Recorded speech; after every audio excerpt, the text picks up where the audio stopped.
안녕하세요, 가치남입니다. 6월 22일 목요일 국내 시장 마감되었습니다. 자, 오늘은 조금은 걱정을 하셨던 분들이 계셨을 텐데 다행히도 시장이 빨간불로 마무리가 되었어요. 코스피는 0.4%의 상승이 나왔고 동시효과에 조금은 들어주는 모습이 나왔네요.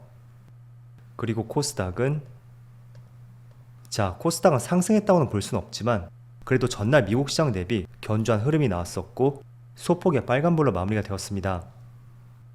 이어서 코스피 상위 종목들을 보면 오늘은 반도체 관련주의 흐름이 조금 엇갈렸던 것 같아요. 하이닉스는 1% 하락이 나왔고 반대로 삼성전자는 상승이 나왔습니다. 그리고 포스코 그룹주의 흐름도 좋았었고 어제 조금은 상승이 나왔던 자동차 관련주 이쪽만 조금은 쉬어갔었네요.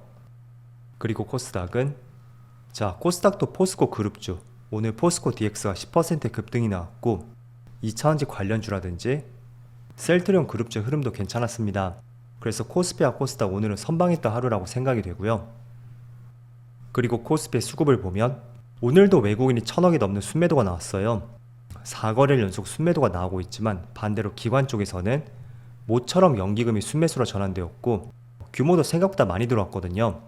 그래서 이런 부분 때문에 낙폭이 조금은 제한이 되었고 그리고 코스닥도 모처럼 기관과 외국인의 양매수가 들어왔습니다.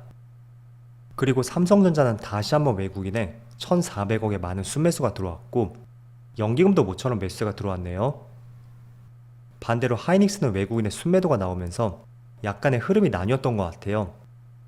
그리고 최근에 급락이 나왔었던 LG에너지솔루션 오랜만에 기관과 외국인의 양매수가 들어왔고 또 어제 좋은 흐름이 나왔던 현대차 기관의 순매수는 이틀 연속으로 이어졌지만 외국인 오늘 조금 쉬어갔었죠. 자, 이어서 주체별 매매 동향에 대해서 살펴보도록 하겠습니다. 6월 22일 외국인이 가장 많이 매수한 종목은 삼성전자, LG에너지솔루션, SM, 현대로템, LNF.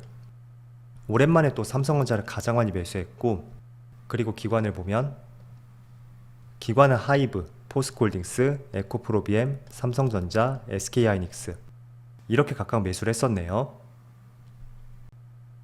자, 이어서 해외 증시를 볼게요. 전날 미국 증시가 모처럼 조정이 들어왔어요. 그동안은 국내 시장은 계속 조정이 들어왔었고 미국과 일본은 계속 상승 추세가 이어졌다면 모처럼 오늘은 1%가 넘는 조정이 들어오면서 나스닥이 마이너스 1.2%가 나왔습니다. 그리고 일봉상으로 보더라도 확실히 고점에서 가격 조정이 들어오고 있죠. 그리고 S&P 500은 마찬가지로 0.5% 하락이 나왔고 지금 3거래일 연속으로 파란 음봉이 들어오고 있습니다.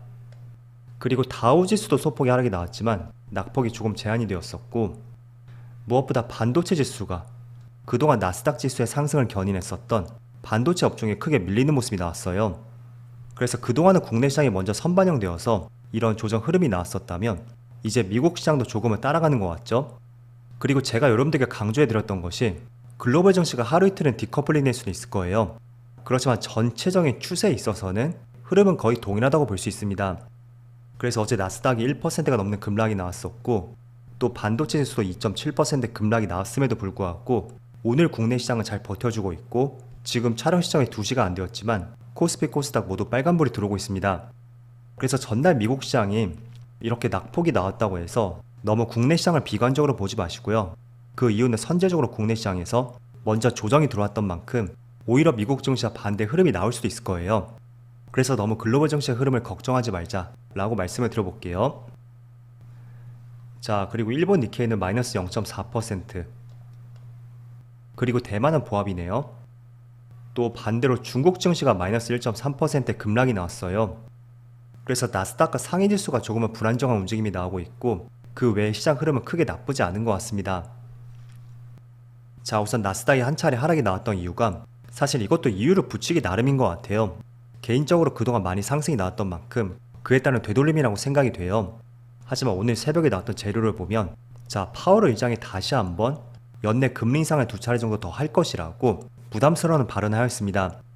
그래서 미국 시장도 한 차례 조정이 들어올 수 있는 타이밍이 되었는데 이런 내용들을 통해서 하나의 명분으로 삼았다고 생각이 되고요. 그렇지만 이제는 긴축에 대한 이슈는 길어봐야 이틀 정도? 그 정도 시장의 부담으로 작용은 되겠지만 길게 갈 수 있는 재료는 아니라고 생각이 되거든요. 그래서 금리를 2차례 올린다고 해도 이게 정말 팩트라고 해볼게요. 그렇다고 하더라도 지금 위치에서는 긴축 이슈에 대해서는 걱정할 수 있는 단계는 지났다 라고 말씀을 드리겠습니다. 자, 그래서 이번에 물가도 4.0%가 나왔죠.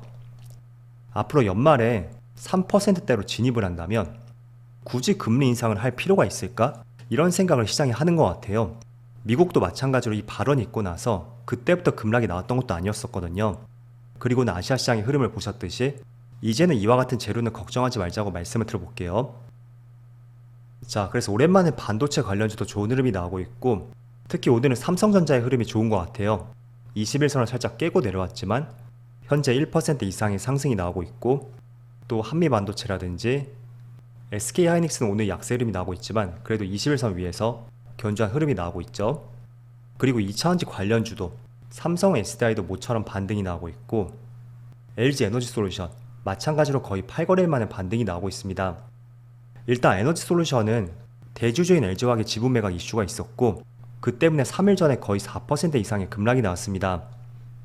하지만 오늘 나온 기사를 보면 아직까지 이런 부분도 결정된 바가 없다고 하더라고요. 그래서 이런 경우라면 당연히 되돌림이 나올 수밖에 없고, 혹시나 결정이 된다고 해도 지분 매각 이슈는 굉장히 단발적인 이슈거든요. 그래서 그날 하루는 조금은 충격이 있을 수는 있어도 오래 갈 수 있는 이슈는 아니라고 분명히 말씀드리겠고, 길어봐야 이틀 정도? 그 정도는 주가에 등락이 나올 수는 있으니까 이 점을 이해를 해보시면 될 것 같아요. 그리고 저번에도 말씀을 드렸듯이 이 규모가 시가총액 대비 몇 퍼센트 정도 되는지 그 부분을 먼저 계산을 해보시면서, 예를 들어 3%가 나왔다면 다음날 시장은 3%가 밀릴 것으로 예상이 되고, 또 시장 상황에 따라서 거기서 더 밀릴 수도 있고 혹은 적게 밀릴 수도 있다, 이렇게 나름대로 기준을 세워보시는 것을 권장해 드리겠습니다. 그래서 지분 매각이라든지 블록딜 그리고 유상증자 이런 것들 동일하게 적용을 해보세요. 자, 그래서 오늘의 시장 흐름을 보면 전날 조금은 강세 흐름이 나왔었던 자동차 관련주를 제외하고 대체적으로 대웅주의 흐름이 좋은 것 같고, 또 그동안 좋은 흐름이 나왔었던 조선 관련주들, 이쪽이 오늘은 조금은 약세 흐름이 나오고 있습니다. 물론 하나오션은 많이 회복하긴 했어요. 하지만 한국조선해양이라든지 삼성중공업, 모처럼 조선주의 약세 흐름이 나오고 있고, 반대로 오늘은 반도체, 2차전지, 그리고 로봇 관련주들, 최근에 며칠 동안 쉬어갔던 업종 내에서 다시 조금은 활기를 찾는 모습이 나오는 것 같아요. 그래서 수급이라는 것은 항상 돌고 돌 수밖에 없는 만큼 업황이라든지 그 방향성이 맞다면 조금은 조정 구간에 들어온다고 해도 이게 돌아가면서 내 업종에 시간이 올 수 있으니까 너무 갈아타기를 한다던가 주변에서 먼저 치고 올라가는 종목 때문에 괜히 박탈감을 느낀다던가 전혀 그럴 필요가 없습니다. 그래서 분명한 것은 하반기에 어떤 업황이 개선될 것인지 그런 것들은 계속 뉴스를 보신다면 조금은 감을 잡아볼 수가 있을 거예요. 그래서 그런 업종들로 하여금 너무 이격이 벌어지지 않았을 때 그 순간만 피한다면 많은 수익은 아니더라도 충분히 손실을 보지 않을 수도 있으니까 이런 점은 늘 투자를 하실 때 항상 참조를 하셨으면 좋겠습니다. 많이 벌어졌다고 하는 것은 예를 들어 이평선이 모두 정배열로 서 있고 그 이평선 사이의 간격, 이런 구간이 많이 벌어진다면 그때는 조금 조심할 필요가 있습니다. 물론 캔들도 위치가 중요하겠죠.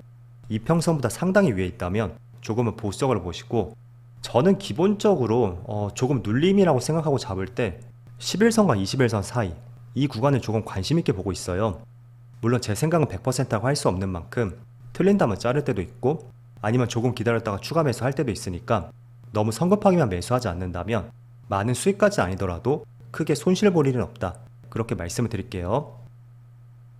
자, 그래서 최근에 조금은 뜨는 업종들을 살펴보니까 반도체는 많이 말씀을 드렸었고 2차전지는 항상 시장을 주도했었고, 또 최근에 조선주라든지 그리고 리오프닝 관련주 대에서는 항공업종들, 또 OLED 디스플레이 업종, 그리고 반도체 관련주에서 조금 뻗어나가서 반도체 기판 관련주들, 그런 업종들이 조금은 시장 중심주가 되는 것 같아요. 물론 최근에 수능 이슈 때문에 교육 관련주라든지 또 일본의 오염수 방류, 그것 때문에 소금 관련주도 강세 흐름이 나고 있잖아요. 하지만 그런 거는 반짝 상승에 불과하고요. 우리가 집중적으로 봐야 되는 것은 정말로 추세적인 상승이 나올 수가 있는지, 그런 부분에 포커스를 맞춰서 그 업종들을 선별하고 종목들을 선별하는 것이 정말 중요합니다. 그래서 반짝 상승이 나올 수 있는 업종은 가급적이면 투자를 하지 않는 것이 좋고요. 조금은 지속적인 상승이 나올 수 있는 업종이 무엇이 있을까, 이런 것들을 항상 고민해 보시면 될 것 같아요. 자, 그런 면에서 우크라이나 재건 관련주, 이쪽은 제가 조금 부정적으로 봤었는데 최근에 조금씩 또 꿈틀대는 모습이 나오고 있더라고요. 며칠 전에는 다시 한번 재건 회의가 열렸었고, 또 우크라이나 정부 관계자가 또 국내 현장을 방문했었죠.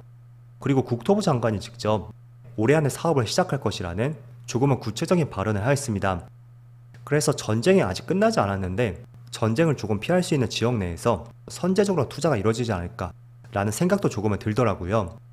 그래서 재건 관련주는 다시 한번 꿈틀대고 있고 조금은 추세를 돌리는 움직임이 나오고 있으니까 재건 관련주도 한번 같이 관심을 가져보자 라고 말씀을 드려볼게요. 자, 그래도 다행히 전날에 미국 증시가 크게 급락이 나왔지만 국내 증시는 잘 버텨주었어요. 내일도 좋은 흐름을 기대해보면서 오늘 영상 여기서 마치도록 하겠습니다. 그럼 즐거운 저녁 되세요. 감사합니다.